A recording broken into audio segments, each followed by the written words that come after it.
And we back.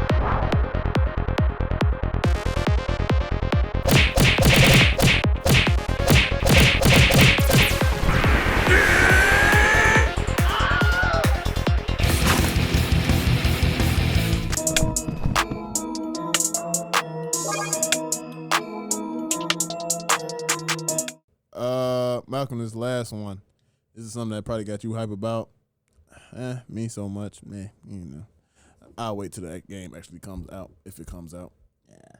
But yeah, this is Cyberpunk 2077. Yeah. This is the lore. It's the bloody origins of Night City, the worst place to live in America. Right? Sound like current America. Yeah, it kind of does. Starting at 3, 2, 1. There's more lights. The place everyone wants to be. The Night City of Cyberpunk 2077 is full of danger and opportunity, where corporations control everything from their luxury towers, while the gangs rule the streets. Sounds it's like a America place to where me. you can carve out your legend and stand next to the many greats, or wind up dead in a gutter. But that's not how Night City started out. It began as a simple dream by one man to create the city of the future. A future that he never got to see realized. So let's turn back the clock to the founding of Night City and discover its bloody origins. The fuck? 94.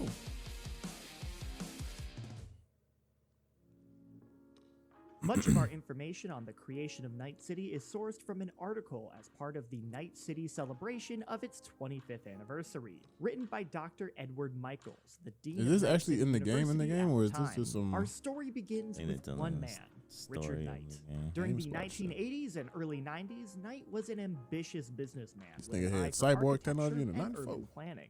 He was a partner in the construction firm Halsey, Ferris & Knight, which specialized in the creation of corporate-funded projects. Their reliability and impressive standards of quality made them a go-to for many corporations, and they raked in the profits. However, this status wasn't enough for Knight, who eventually grew bored of designing simple office buildings. He was a visionary, with a dream of something far more ambitious. So, in 1990, Knight left Halsey, Ferris & Knight to start his own firm, Knight International.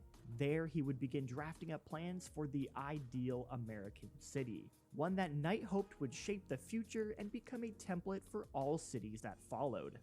It was around this time that the collapse was entering full swing. It was a mass decline of economies and societies, not just in America, but around the world.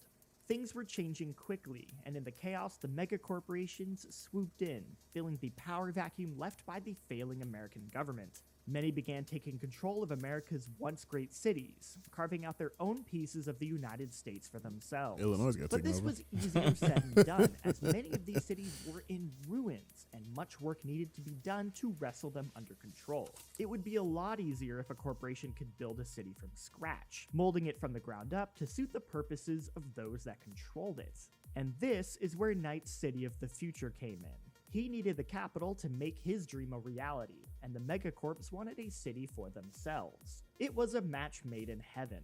Investors flocked to Knight, and by 1992, Arasaka, EBM, and Petrochem all backed his project. In particular, the backing of Petrochem ended up being of particular fortune for Knight. Knight was already searching for land to build on the central California coastline. As it turned out, Petrochem owned most of the region of Del Coronado Bay, which sits comfortably in between San Francisco and Santa Barbara, and was the perfect spot for Knight's vision.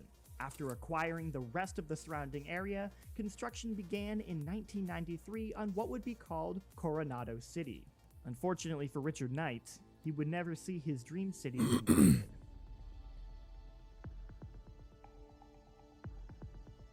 Knight wanted Coronado City to be unlike any city built before it. He opted to use the most revolutionary building think they're telling the techniques story. of the day. As a result, this left They out a tell lot me of the the game. old school construction companies from the project, He's still many alive. of whom were in dire financial Transferred his mind situations somewhere. thanks to the collapse. I This bet. even included Knight's old firm, now known as Halsey, Ferris & Skiv, who were in so much financial strife that they even made deals with the local mob. The bitterness from his old partners and the many others who were hoping to be contracted for the construction of Coronado City painted a huge target on Knight's back. For much of the city's construction, Knight would receive resistance from those who felt slighted by him, with some going as far as threatening his life. But Knight would not be perturbed, brushing off these threats or relying on his corporate partners to handle them. This lasted for 4 years, before finally, on September 20th, 1998, Knight's enemies got him. He was shot by an unknown gunman in his penthouse suite, and to this day, no one knows which of Knight's many enemies was responsible for his murder. The nearly completed Coronado City was renamed Night City in honor of the visionary founder. Unfortunately, the resulting chaos from Knight's death would cause his dream city to never be fully realized. The next 7 years would be a tumultuous back and forth between Knight's corporate partners, who had invested heavily in the city, and the mob, who had swooped in to control most of, if not all, of these street-level businesses. By 2005, the corporations gave up, deciding it wasn't worth their time, and instead remained holed up in the corporate center, the heart of Night City. This left the mob as the de facto rulers, and started what was later known as the Dark Ages. Violence became the norm, and murder was at an all-time high, with thousands of unsolved cases. The streets had become a literal war zone. This lasted until 2009, when the corporations eventually chose to step in. Murder on the streets was one thing, but the chaos and mob rule started to affect the one thing that really mattered: business. Megacorp Arasaka led a full-on paramilitary assault, with soldiers in the streets, tanks, and even fly-by bombings. Known as the Mob War, this powerful show of force completely decimated the mob's power and put the corporations back in charge. The next 8 years were spent finally trying Kill to all bring you the want to, city Malcolm. back to Can't a fuck that money semblance up. Of Knight's original vision. Many parts of the used to city, have my especially money. those with major corporate interests, did become that beautiful vision of the future that Knight wanted. A place of innovation and the merging of many cultures. A city of dreams where anyone can make it big. However, the years of chaos have forever shaped Night City, and it is still a place of dangerous street gangs, mob influence, and needless violence. This would be only the beginning of Night City's long and bloody history, and by no means the worst thing to happen to it. But that's a story for another day. Thank you for watching this brief look at the creation of Night City. This is only a small part of the city's vast history, and there are many more stories to tell. If you're interested in learning more yourself, we highly recommend you check out Cyberpunk 2020's Night City Sourcebook. This book breaks down everything about Night City in the year 2020, from its street gangs to its local infrastructure to even its airport. The information you heard today was sourced from this book. If you want to learn about a particular part of the world of Cyberpunk, give a suggestion in the comments. Thanks for watching, and we'll see you next time when we dive into the story of one of Night City's most legendary figures. Keanu Reeves? Yeah. I'll leave that to the game. That's a nice little history lesson, but I mean, Yeah. what is the fuck the game, man? It's nice and all, but I mean, yeah, where's the game? I want to have fun already. Gimme.